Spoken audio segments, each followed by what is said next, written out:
నీకే ప్రాబ్లం వచ్చినా షేర్ చేసుకోవడానికి గలగల విత్ కోకిల ఉందని మర్చిపోకు. సరే అయితే టేక్ కేర్, బాయ్. ఏంటి నాన్న ఇది? ఏదైనా ఉంటే నాతో చెప్పొచ్చు కదా. ఇప్పుడు గలగల విత్ కోకిలలో మీ అందరి కోసం ఒక బ్యూటిఫుల్ సాంగ్. ఈ అమ్మాయి ఎవరో చాలా బాగా చెప్తుంది. హలో. హాయ్ కోకిల. హాయ్ అండి. Who is this? నా పేరు రేఖ. మీ వాయిస్ చాలా బాగుంది. Thank you so much. అయితే నాకు ఒక చిన్న ప్రాబ్లం.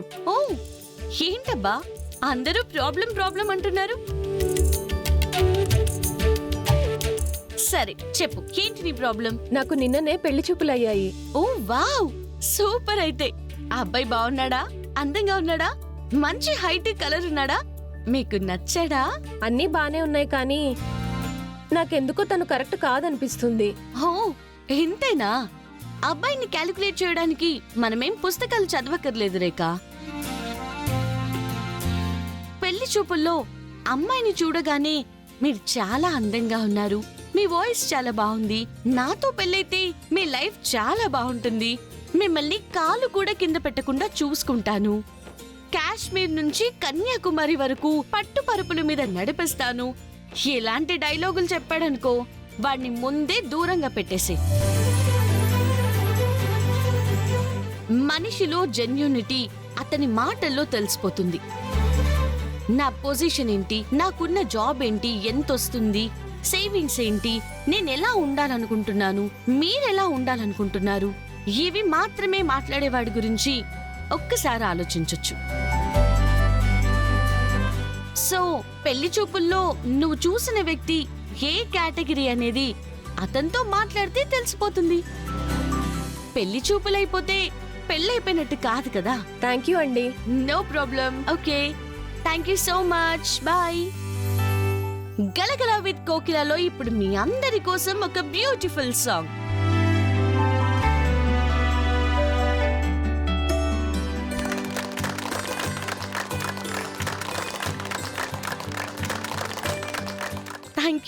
థ్యాంక్ యూ అండి. సూపర్ పల్లవి, ఫస్ట్ టైం అయినా సరే ప్రోగ్రామ్ అదర్ కొట్టేశావు. Thank you madam.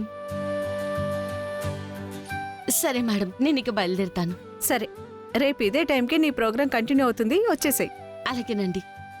Okay, bye. Bye.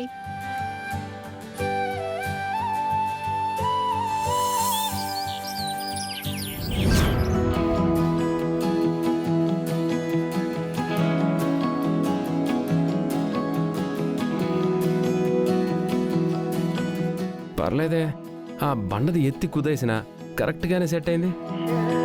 కొన్నిసార్లు ఎందుకో మనకు బాగానే హెల్ప్ చేస్తుంది. వద్దురోయ్, తన గురించి నువ్వు ఏ మాత్రం పాజిటివ్గా మాట్లాడుతున్నావు అన్నది విన్నా నెత్తి మీద ఎక్కేస్తుంది. నువ్వు స్ట్రిక్ట్గానే ఉండు.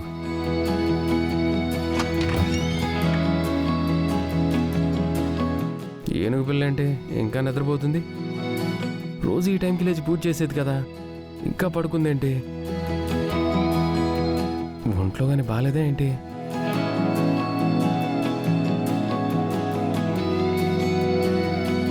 అయినా తనకి బాగాలేకపోతే నీకేంట్రా ముందుకెళ్తున్నావు ఏంటి?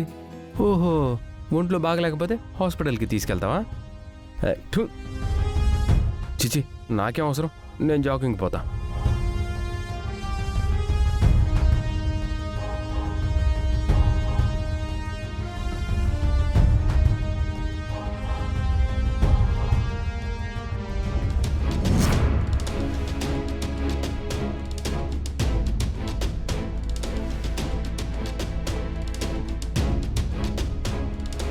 ఇది పల్లవి పట్టి కదా, తన ఇంట్లో పడుకుని ఉంటే పట్టి ఇక్కడికి ఎలా వచ్చింది?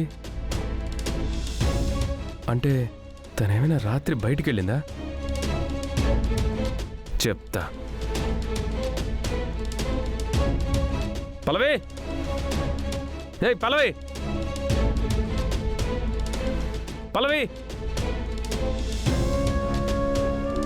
ఏమైంది నాన్న, ఎందుకంత గట్టిగా అరిచావు? ఈ పట్టి ఎవరిది? నీదే కదా?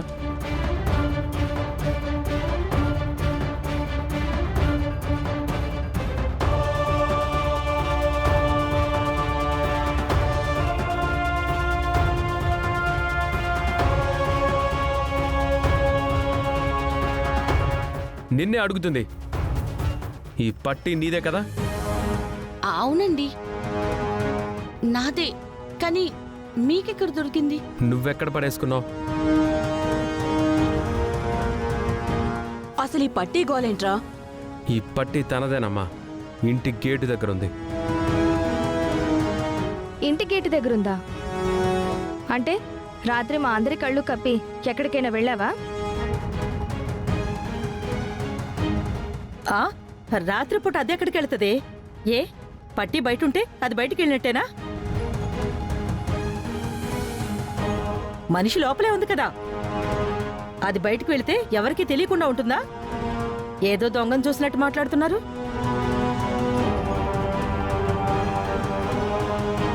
నువ్వెందుకు నానమ్మా అంత టెన్షన్ పడుతున్నావు? ఎందుకంటే బయటికి వెళ్ళింది కాబట్టి. ఎందుకు? తను ఉద్యోగం చేస్తుందిరా. హా? ఉద్యోగమా? ఆ!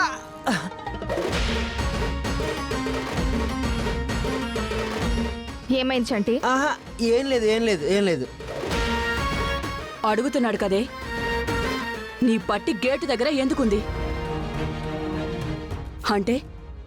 రాత్రి ఎక్కడో బయటికి వెళ్ళావు కదా నువ్వు. అబే లేదు తిగరు. అబద్ధాలు చెప్పొద్దు. నువ్వు బయటికి వెళ్ళకపోతే పట్టి బయట ఎందుకుంది? కనిపించకపోతే ఎక్కడో పోయిందని కథలు చెప్పొచ్చు. పోనీ అది పక్కన పెట్టు. కానీ ఈ టైం వరకు నిద్రపోవు నువ్వు.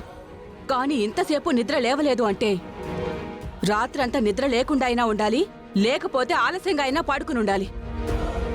నువ్వు నిద్రపోవడానికి కారణమేంటి? అంటే మా అందరికీ తెలియకుండా నువ్వేదో చేస్తున్నావు. సో అది తప్పే అవుతుంది. తప్పు చేస్తే బయటికి పంపించాలిగా, మరి అది తప్పు చేసినట్టేగా. బయటికి పంపించండి ఆంటీ. నోర్ముయ్, ప్రతిదానికి మధ్యలోకి వచ్చేస్తుంటాం. తనని ఎందుకు బయటకు పంపించాలి? తనేం తప్పు చేసిందని? పట్టి బయట కనిపించిందంట. బయట కనిపించిందంటే రాత్రి వెళ్ళినట్టేనా? పల్లవి ఉదయాన్నే లేచి ఇంటి ముందు ముగ్గు కూడా వేసింది. అప్పుడు పడిపోయి ఉండొచ్చు కదా. ముగ్గేసిందా? ఎక్కడా? అదిగో అక్కడ.